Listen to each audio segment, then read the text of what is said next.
আসসালামু আলাইকুম রহমতুল্লাহ। Hello everyone, কি অবস্থা, কেমন আছেন সবাই? আশা করি সকলে অনেক অনেক ভালো আছেন।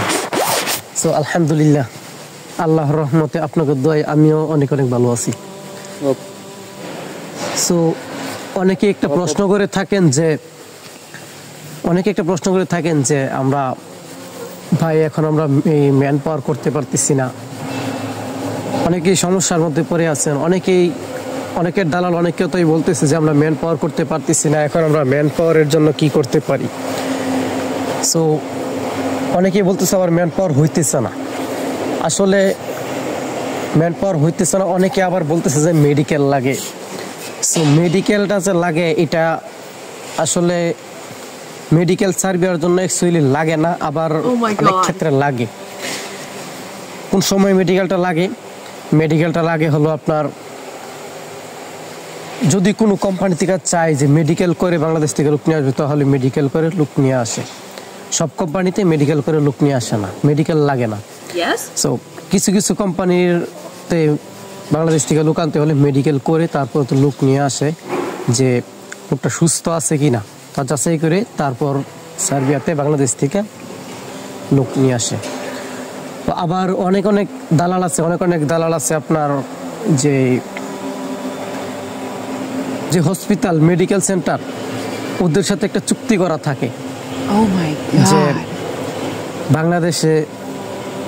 বাংলাদেশের মেডিকেল সেন্টারের মধ্যে ওই দালালের একটা চুক্তি করা থাকে, যেই কথাটা চুক্তি করা থাকে এটা যে আমি এতগুলা লোক দিব, আমাকে এত % টাকা দিবেন, এত টাকা আমাকে দিবেন, আমি আপনার মেডিকেলের মধ্যে এতগুলি লোক দিব, এমন একটা সিন্ডিকেট থাকে বাংলাদেশের মধ্যে। সো অ্যাকচুয়ালি সার্বিয়ার জন্য আসতে হলে মেডিকেলের প্রয়োজন হয় না। তো অনেক ক্ষেত্রে মেডিকেল প্রয়োজন হয়, কিছু কিছু কোম্পানিতে আবার মেডিকেল লাগে। তো আপনারা কিভাবে বুঝতে পারবেন যে মেডিকেল কি আসলে ওই কোম্পানির সার্বিয়া থেকে লোকে চাচ্ছে কিনা, মেডিকেলের জন্য আসলে বলছে কিনা। সো আপনার দালালকে আপনি বলবেন যে মেডিকেল, আপনি তো বলতেছেন মেডিকেল করতে, তাহলে মেডিকেলটা আমার একটা পরিচিত হাসপাতাল আছে, ওই হাসপাতাল থেকে আমি মেডিকেলটা করিয়ে নিই।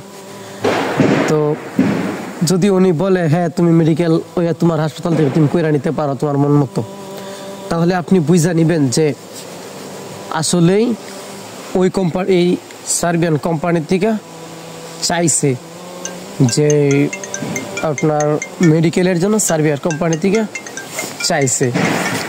সো আবার আপনার তখন আরেকটা কীভাবে আপনি বুঝতে পারবেন যে সার্বিয়ার কোম্পানি তা আসলে চাইছে কিনা। সো এরকমভাবে আপনি যদি পরীক্ষা করেন তাহলে আপনি বুঝতে পারবেন যে আসলে সার্বিয়ান কোম্পানি থেকে আপনার মেডিকেলের জন্য চাইছে। আর যদি ও দালাল, যদি এজেন্সি আপনি যদি বলে না আমার ওই হাসপাতাল থেকে আপনার করতে হবে, তাহলে বুঝে নিতে হবে যে এখানে কিছু সিন্ডিকেট আছে, কোনো দালালি আছে, বাটপারি আছে। সো অ্যাকচুয়ালি মেডিকেল প্রয়োজন হয় না। তো এখন আবার 2025 সালে নতুন নিয়ম করলো মেডিকেল প্রয়োজন হয়, মেডিকেল ছাড়া ম্যান পাওয়ার হতেছে না। কারণ ইন্ডিয়াতে একটা রোগ ধরা পড়ছে, ভাইরাস, ওই ভাইরাসের জন্য মেডিকেল বর্তমানে করে তারপর ম্যান পাওয়ার করতে হয়, আর নয়তো ম্যান পাওয়ার দিচ্ছে না। সো ভিডিওটি আজকে এই পর্যন্তই। যদি ভালো লাগে চ্যানেলটি সাবস্ক্রাইব করে পাশেই থাকবে। ধন্যবাদ সবাইকে।